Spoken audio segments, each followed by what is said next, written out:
Start చేశారు మరి మీరు? Corona time. అప్పటికి జాబ్ షిప్ వెళ్తున్నాను. అప్పుడు లాంగ్ గ్యాప్ వచ్చింది, ఎందుకంటే కరోనా టైంలో ఈ ఫ్లైట్స్ అన్ని ఎక్కువ లేక అంతా గజిబిజి అయింది కదా. ఆ టైంలో అందరూ ఏదో ఒకటి చేశారనుకుంటా. ఆ టైంలో వంటలు చేసే ఛానల్స్ మొదలయ్యాయి. టిక్ టాక్ అప్పుడే ఆగిపోయింది. మేము టిక్ టాక్ అప్పుడే చాలా అత్త కోడల వీడియోస్ అంటే ఆ టైంలో ఫ్యామిలీ వీడియోస్ అంటే మావే ఉండేవి అనమాట. ఒకేసారి ఆగిపోతే నాకు ఆల్మోస్ట్ ఏదో అయిపోయింది. టిక్ టాక్ పోయింది, ఇప్పుడు నేను ఏంటి అన్నప్పుడు టిక్ టాక్ పోతే ఏంటి యూట్యూబ్ ఉంది కదా అని చెప్పి యూట్యూబ్ వచ్చాను. మీరు చాలా కామ్ గా ఉన్నారు కాబట్టి మీ సైడ్ నుంచి మనం ఒక గేమ్ ఆడదాం. ఆడదామా? రెడీయా లేదా లైటా? ఆడుతుంది, గేమ్స్ ఆడుతుంది, నా లైఫ్ తోటే ఆడుతుంది.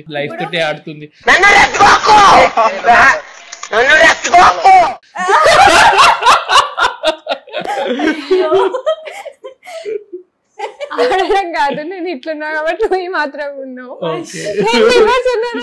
నువ్వు ఇట్లా రివర్స్ అవుతుండే.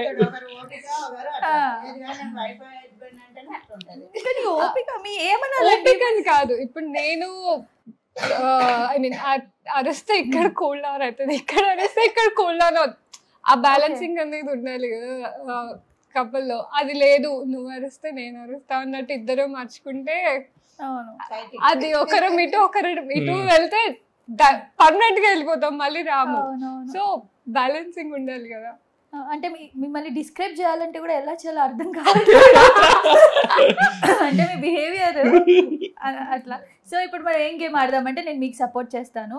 మీ ఆయనకి మీ మ్యారేజ్ డే, మీరు ఫస్ట్ కలిసిన రోజు, మీ బర్త్డే, మీ పాప బర్త్డే గుర్తున్నారా లేదా చూద్దాం. ఓకే, మీరు అడగండి ఫస్ట్. ఏం క్వశ్చన్ అడుగుతారు మీ ఆయన? మనిషి బర్త్డే January 3rd, 2018 పుట్టింది. 2018 పెళ్ళి 2021 లో పుట్టింది. పెళ్లి ఇయర్ గుర్తు. రాంగ్. ఒకటి రాంగ్ కదా. Next question. ఫస్ట్ టైం ఎప్పుడు కలిసినాం చెప్పు. మన పెళ్లి చూపులప్పుడు మే చెప్పు. May 19. ఇది కూడా రాంగ్. May 19 గా. May 20. కాదు, May 19. May 20. 19 ఒకసారి ఫాస్ట్ కెళ్ళి చూసుకోవాలి. 19 అని నాకు బాగా గుర్తు, ఎందుకంటే ఆ రోజు వింధ్యా బర్త్డే, మా స్కూల్ ఫ్రెండ్ వింధ్యా బర్త్డే ఆ రోజు కలిసిన అని గుర్తు. బర్త్డే గుర్తు చూసారా?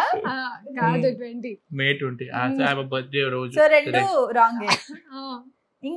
ఇంకేమైనా అడగండి. పోనీ నీ బర్త్డే చెప్పు. ఆయన బర్త్డే గుర్తుంటుంది కదా, నీ బర్త్డే చెప్పమనండి. చెప్పు. April 3rd, 1994. ఇది గుర్తుంది. అమ్మ బర్త్డే చెప్పండి.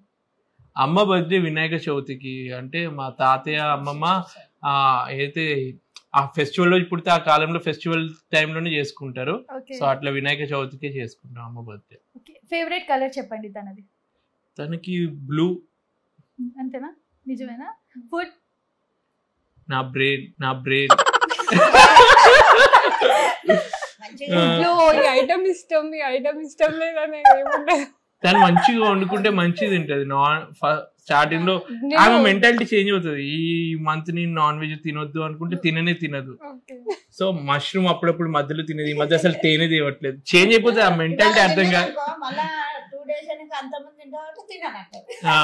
చేంజ్ అయిపోతుంది తను. కాకపోతే తను ఇష్టపడి చేసుకున్న తన ఫేవరెట్ ఫుడ్. మా మమ్మీ చేసినా నేను చేసినా వంకలు చూపిస్తుంది, కానీ తనే ఇష్టపడి చేసుకున్నారు.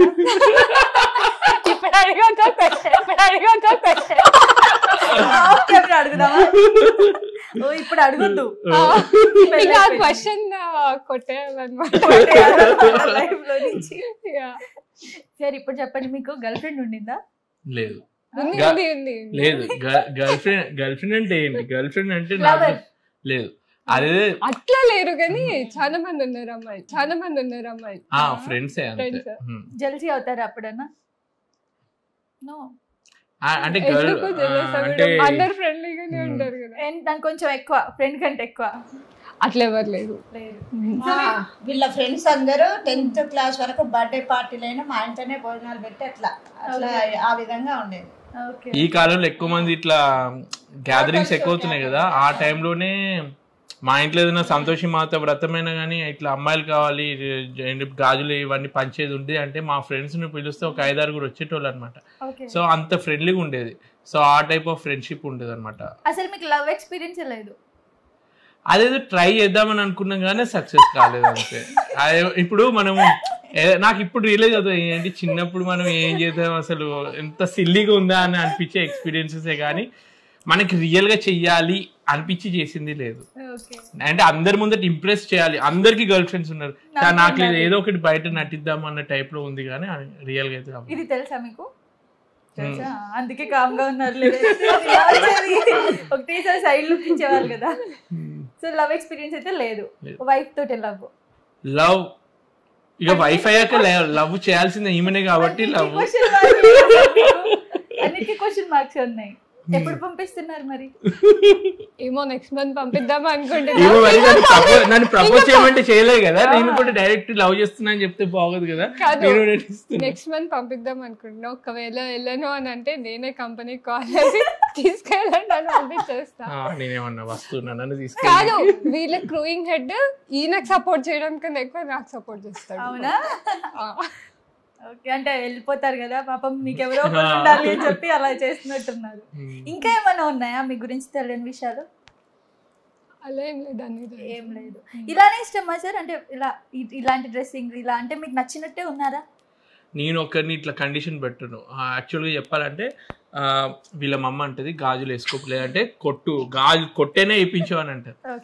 అన్నంత మాత్రం నేను కొట్టలేను కదా, మళ్ళీ గృహహింస చట్టం అవన్నీ వస్తాయని చెప్పి నేను కొట్టను.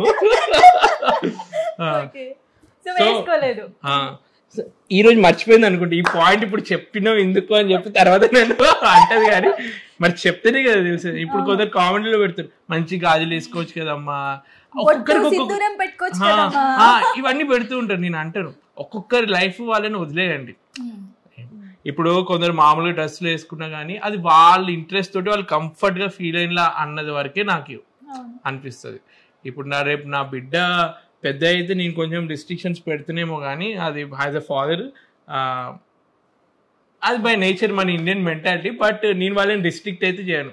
అంటే వాళ్ళకి ఇది మంచి ఇది చెడు, మనం మంచి ఉన్నా కానీ మన సమాజం మంచి లేదన్న ఉద్దేశంతో కొన్ని చెప్తాను కానీ నాకు అటువంటి కండిషన్స్ ఏమి ఉండవు. మీరు ఇట్లా ఉండాలి, ఈ బాడీ లాంగ్వేజ్ మెయింటైన్ చేయాలి, పెద్దోళ్ళు వస్తే మీరు కూర్చోవద్దు నిల్చోవాలి, అటువంటి సిస్టమ్ ఏమి ఉండదు నాకు. ఇంకా నేనే అంటాను ఎవరైనా ఉన్నా కానీ ఆడవాళ్ళు ఇట్లా కూర్చోవద్దు అన్న సిస్టమ్ ఫాలో అవ్వకండి, మీరు కూర్చోండి అని చెప్పే టైప్. ఇప్పుడు మీ జాబ్స్ చాలా మంది మీ వీడియోస్ చూసి ఇన్స్పిరేషన్ గా తీసుకొని మీ జాబ్ కి వెళ్ళాలి అనుకుంటే మీరు ఏం సజెస్ట్ చేస్తారు వాళ్ళకి? నాకు చాలా మంది కాల్ చేస్తారు. యాక్చువల్లీ మన ఎడిటింగ్కి దీనికే మొత్తం తిడుతుందని చెప్పి నేను కొన్ని అవాయిడ్ చేస్తున్నాం. అంటే నాకు ఇన్స్టాగ్రామ్లో కానీ కామెంట్స్లో ఈ జాబ్ గురించి చెప్పండి, సజెషన్ చేయండి, కాల్ చేస్తా, ఫోన్ నెంబర్ ఇవ్వండి అని అంటారు.